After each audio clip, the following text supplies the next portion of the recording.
Bismillahirrahmanirrahim. Assalamualaikum warahmatullahi wabarakatuh.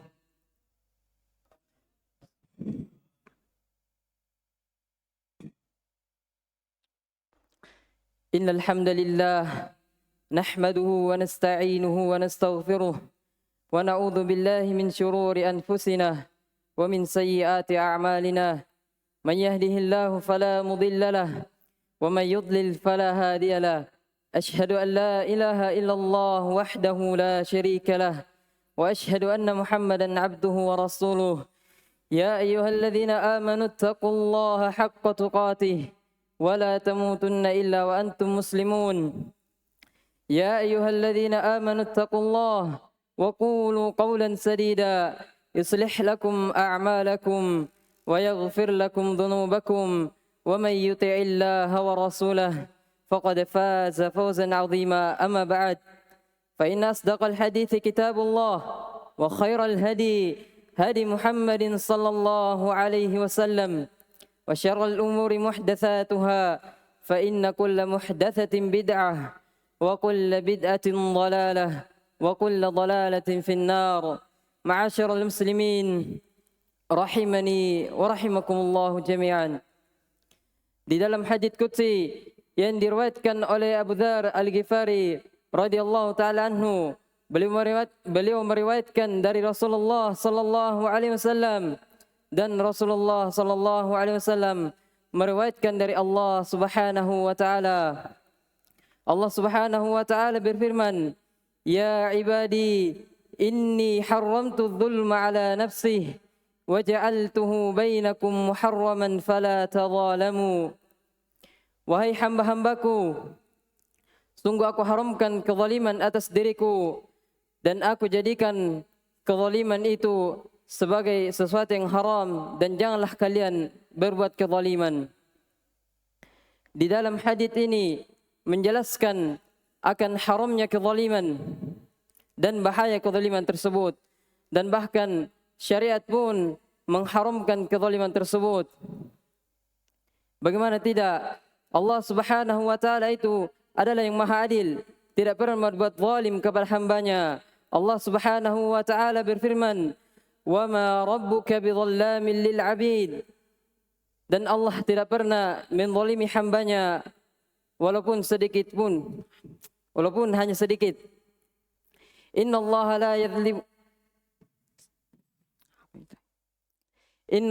la yadhlimu mithqala dzarrah. Sungguhnya Allah tidak pernah menzalimi hambanya walaupun sekecil biji dzarrah. Oleh karena itu, hendaknya seorang muslim yang mengetahui akan haramnya kezaliman dan bahaya kezaliman di dalam kehidupan untuk senantiasa meninggalkan hal tersebut, tidak melakukan hal tersebut. Pengharamannya dijelaskan di dalam banyak ayat Al-Qur'an dan di dalam hadits Rasulullah sallallahu alaihi wasallam dengan beraneka ragam penjelasan. Di antaranya Allah Subhanahu wa taala menjelaskan sebab kehancuran umat-umat terdahulu itu disebabkan karena kezaliman. Yang mana Allah Subhanahu wa taala berfirman, "Wa tilkal qura ahlaknahum lamma zalamu waja'alna limahlikhim maw'ida." Demikianlah Allah Subhanahu wa taala membinasakan umat-umat terdahulu tatkala mereka berbuat zalim, dan Allah sudah menentukan waktu kezaliman mereka, waktu kebinasaan mereka. Di dalam ayat ini merupakan ancaman bagi orang-orang yang melakukan kezaliman untuk senantiasa tidak melakukannya.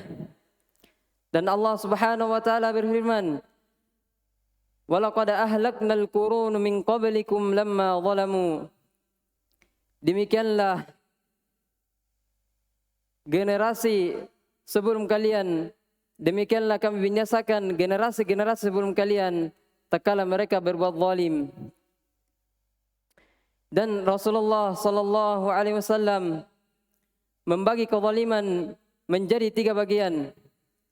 Yang pertama, zulmun la yukfar, yaitu kezaliman yang tidak akan diampuni oleh Allah Subhanahu wa taala.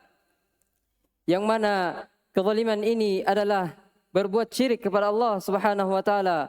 Maka barang siapa yang meninggal di atasnya, maka Allah akan haramkan baginya syurga. Sebagaimana Allah Subhanahu wa taala berfirman, "Innahu man yusyrik billah faqad harramallahu alaihi al-jannah."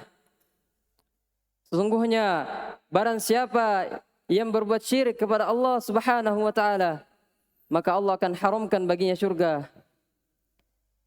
Tatkala Allah Subhanahu wa taala mengharamkan seorang hamba ke dalam syurga, maka pastilah dia akan dimasukkan ke dalam neraka. Waliyadu billah. Kemudian kezaliman yang kedua adalah kezaliman yang mungkin diampuni oleh Allah Subhanahu wa taala, yaitu kezaliman kepada diri sendiri, yang mana seorang hamba itu menjatuhkan diri mereka sendiri ke dalam dosa dan maksiat.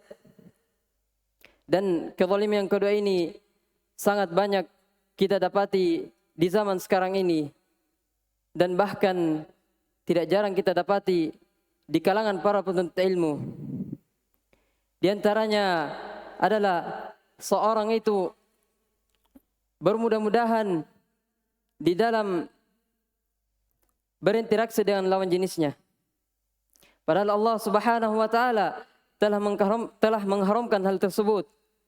Dan dalilnya ini sangatlah jelas, yang mana Allah Subhanahu wa taala berfirman, "Wala taqrabuz zina innahu kana fahishatan wa sa'a sabila."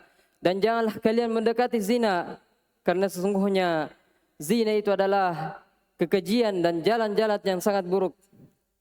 Oleh karena itu, hendaknya seorang penuntut ilmu yang telah mengetahui akan haramnya hal tersebut untuk tidak melakukannya.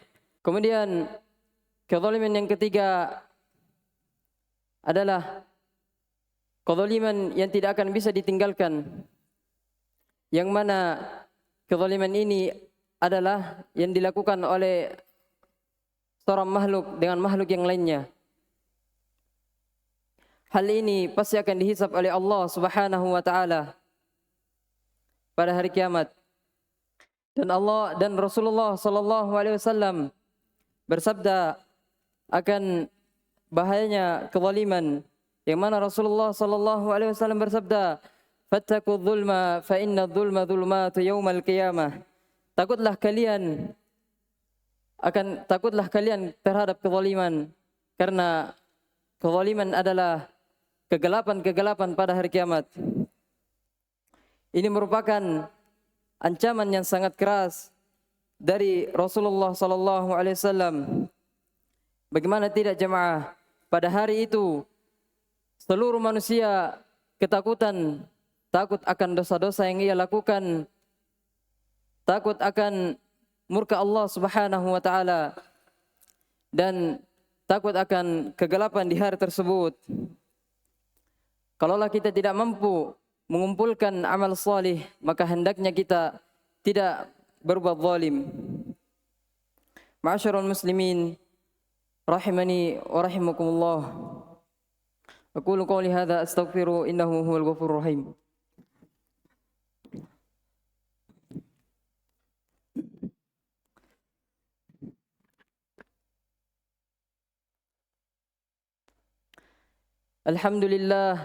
Alhamdulillah ala ihsanin wa syukur lahu ala taufiqihi wa amtinanin.